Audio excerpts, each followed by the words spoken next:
আসসালামু আলাইকুম সুপ্রিয় দর্শক, আশা করি ভালো আছেন। আলহামদুলিল্লাহ আমিও ভালো আছি। শুরুতে অনুরোধ করব, যারা আমার চ্যানেলের নতুন দর্শক, দয়া করে আমার চ্যানেলটি সাবস্ক্রাইব করে আমাকে উৎসাহিত করবেন আর পাশে থাকা বেল বাটনটি অবশ্যই প্রেস করবেন যেন আমার আপলোড করা ভিডিও বিনা বাধায় আপনাদের কাছে পৌঁছে যেতে পারে।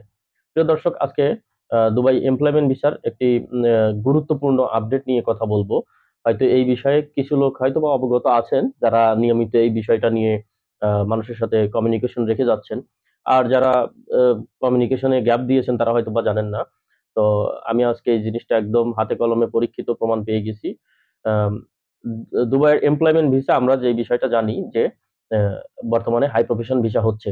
লো প্রফেশন ভিসা কিন্তু মানে ক্যাটেগরি 3 ভিসা কিন্তু বাংলাদেশীদের জন্য পুরোপুরি বন্ধ। তাহলে কোনটা হচ্ছে category 2 visa, I mean high profession visa যেটা সেটা। আর এটা করার জন্য অবশ্যই কিন্তু আমরা জানতাম যে ডিপ্লোমা, ডিগ্রি এবং অনার্স। আমি আমার এর আগের অনেক ভিডিওতেই আমি বলেছি যে বর্তমানে হাই প্রফেশন ভিসা করতে ডিপ্লোমা, ডিগ্রি, অনার্স, মাস্টার্স এই ধরনের সার্টিফিকেট লাগে। আই মিন ডিপ্লোমার নিচে গেলে চলবে না। তো অ্যা ডিগ্রি সমমান বা অনার্স অনার্স সমমান আরকি, যেটা ডিগ্রি সমমান বা ব্যাচেলর সার্টিফিকেট অথবা মাস্টার্সের সার্টিফিকেট। যার মাস্টার্স করা আছে তার তো ব্যাচেলর অবশ্যই করা আছে। তো যার মাস্টার্স আছে মাস্টার্সের সার্টিফিকেট দিলেই চলবে। ব্যাচেলরটা না দিলেও চলবে। আর যার মাস্টার্স করা নাই সে ব্যাচেলরেরটা দিলেই চলবে, অথবা জেনারেল লাইনের যে ডিগ্রি আছে ডিগ্রি দিলেও চলবে, অথবা ডিপ্লোমা দিলেও চলতো। তো যে আপডেটটা এই মুহূর্তে হয়েছে, তো হাই প্রফেশন ভিসার জন্য ডিপ্লোমার সার্টিফিকেট আর আপনারা সাবমিট করবেন না। ডিপ্লোমার সার্টিফিকেটে দুবাইয়ের হাই প্রফেশন ভিসা এখন থেকে আর হবে না, হচ্ছে না।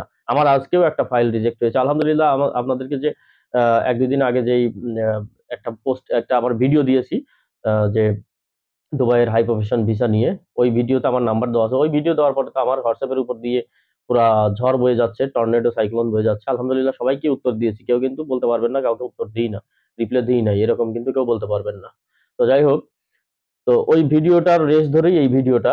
যেহেতু আপনারা সবাই আ যোগাযোগ করতেছেন বা একটা আশার আলো দেখতে পাচ্ছেন। কিন্তু যাদের সার্টিফিকেট আছে, যারা সার্টিফিকেট দিয়ে এপ্লাই করবেন, তারা ডিপ্লোমার সার্টিফিকেট আর দিবেন না। ডিপ্লোমার সার্টিফিকেট না দেওয়াই ভালো। সেটা যদি ওই যে ওই সিস্টেমে করে আপনাদেরকে এপ্রুভ করায় দিতে পারে, তো আপনি আলহামদুলিল্লাহ ভালো। আর আমি অ্যা কোন একটা জিনিস পরীক্ষামূলকভাবে মানে পরীক্ষিত একদম সরেজমিনে মাঠে নেমে ওই জিনিসটা ওভার কনফার্ম না হয়ে কখনো আমি ভিডিও দিই না। তো আ হাই প্রফেশন ভিসা আমাদের এপ্রুভ হচ্ছে, সেটা একদম দেখে পরীক্ষা করে তারপরেই কিন্তু আমি ওইটার উপরে ভিডিও দিয়েছি ২ দিন আগে। যেটা নিয়ে আপনারা আমার সাথে সবাই আ প্রচুর পরিমাণে যোগাযোগ করতেছেন। তো এই ওই সেম আ সিস্টেমে হাই প্রফেশন ভিসা কিন্তু আমাদের আজকেও বেশ কয়েকটা এপ্রুভ হয়েছে। বেশ কয়েকটা এপ্রুভ হয়েছে। তার মধ্যে শুধু একজন আ একটা লাইসেন্সে ৩ জনের অরিজিনাল সার্টিফিকেট দিয়ে এপ্লাই করেছিলাম। সেটা একটা অনার্সের, একটা মাস্টার্সের। আর একটা ছিল ডিপ্লোমা সার্টিফিকেট। তো এর মধ্যে অনার্স এবং মাস্টার্সেরটা আ ৩ থেকে ৪ দিন পরে আজকে আলহামদুলিল্লাহ এপ্রুভ হয়ে গেছে। আর ডিপ্লোমারটা কিন্তু রিজেক্ট হইছে। তো এই যে আমি এইটার অপেক্ষায় ছিলাম। আমি উনাকে আগেই বলে দিছিলাম। যার ফাইলটা আমি এপ্লাই করি উনাকে আগেই বলছিলাম যে, "দেখুন এখন কিন্তু ডিপ্লোমার সার্টিফিকেটে বেশিরভাগ ক্ষেত্রেই রিজেক্ট হচ্ছে। আপনি বললে সাবমিট করব, আপনি না করলে সাবমিট করব না।" তিনি আমাকে বলেছিলেন যে, "আপনি সাবমিট করেন, দেখা যাক ভাগ্যে কি আছে।" তো আমি তার আ অনুমতি সাপেক্ষে আমি সাবমিট করি। আ এবং সেটা কি আ রিজেক্ট আসে। আর একটা ভিসা এপ্লাই করার পরে একবার রিজেক্ট আসলে ৩০০ দিরহাম লস যায়। ৩০০ দিরহাম আ ৩০০ দিরহাম সমপরিমাণ টাকা লস হয়। তো যাই হোক, অল্পের উপর দিয়ে তার হয়ে গেছে, লস হয়ে গেছে। আমি তারপর তাকে বলে দিছি এবং এটা কনফার্ম হয়ে গেলাম যে ডিপ্লোমার সার্টিফিকেটে আসলেই ভিসা হবে না। তো আমি একটা বিষয়ের উপরে আমি সবাইকে লস খাওয়াবো না। যে একজনের যেহেতু চলে গেছে এবং তার পরবর্তী কাজে আমি আমার কমিশন থেকে তার পরবর্তী কাজের জন্য তিনি আমাকে দিয়ে দিছেন হাই প্রফেশন ভিসার জন্য। আমি এটা এপ্রুভ করিয়ে দেব ইনশাআল্লাহ। যেভাবে হচ্ছে আরকি। সব ভেঙে বলা যাবে না। তো ওখানে আমার যে কমিশন আছে, আমি সেই কমিশন থেকে তাকে ৩০০ দিরহাম ডিসকাউন্ট করে দিছি। আমার কমিশন থেকে আমি ৩০০ দিরহাম তাকে ডিসকাউন্ট দিয়ে দিয়েছি। যেহেতু তার এখানে ৩০০ দিরহাম লস হয়ে গেছে, তো আমি এটা তার ওই কাজের মধ্যে গিয়ে তাকে ডিসকাউন্ট দিয়ে দিছি। যাক, লাভ তো সবসময় প্রফিট হচ্ছেই। একজনের যেহেতু আমার হাত দিয়ে কাজটাই লস গেছে, তো আমি তাকে ৩০০ দিরহাম ডিসকাউন্ট দিয়ে দিছি যাতে তার এটা পোষায়া আসে। বুঝতে পেরেছেন? আর যেটা বলা, যেটার জন্যই ভিডিওটা, যে আপনারা কেউ ডিপ্লোমার সার্টিফিকেট দিয়ে আর এপ্লাই করবেন না। ডিপ্লোমার সার্টিফিকেট যদি আপনার থাকে, অনার্স মাস্টার্স এর যদি না থাকে, তাহলে অবশ্যই আপনি ওই কন্ট্রাক্টে চলে যাবেন যে আমার ভিসা অ্যাপ্লাই করায় অ্যাপ্রুভ করায় দেন বা ভিসা করে দেন হাই প্রফেশন। আপনার সার্টিফিকেট দেওয়ারই দরকার নেই।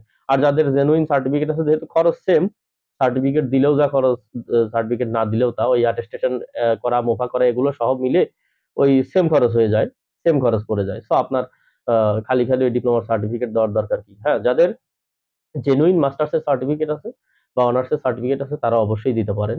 এটা তাদের জন্য অবশ্যই পজিটিভ সাইন। হ্যাঁ, এবং নিশ্চিত থাকবেন যে এটা ভিসা হয়ে যাবে, অ্যাপ্রুভ হয়ে যাবে। আর এই তো, আমি যে এটা সরেজমিনে কাজ করতে গিয়ে যেহেতু বুঝতে পারলাম, সেহেতু আপনাদেরকে আমি এটার উপরে একটা আপডেট দিয়ে দিলাম ভিডিওতে। কারণ সবাইকে, সবার যাতে লস হলে একজনের হোক, এবং সেটা তো আমি ডিসকাউন্ট করে তার লসটাকে পোষায় দিছি।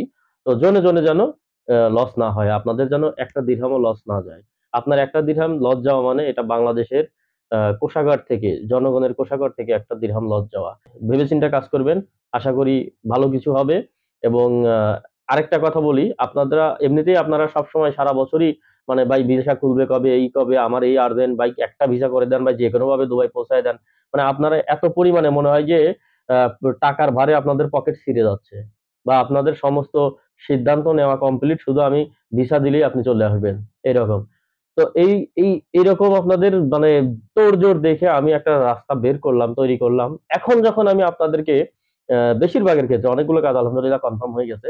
তো বেশিরভাগের ক্ষেত্রে, বিশেষ করে যারা আমাকে এতদিন বেশি চাপাচাপি করছে যে একটা ভিসা কোনোভাবে বের করে দেন, এখন তারাই এখন আলোচনায় বসতেছে। আই মিন, কাজ যখন থাকে না তখন আপনাদের জোরটা বেশি থাকে, আর কাজ যখন রানিং হয়ে যায় তখন আপনাদের আলোচনা করতে হয়। মানে আলোচনা করতে করতে একদম মনে করেন যে অবস্থা খারাপ। মানে আলোচনাটা আগে থেকে করে রাখতে পারে না, যেমন আপনারা রেডি না হয়ে আমার এতদিন খালি খালি প্রেশার দিচ্ছেন বেশিরভাগ মানুষ।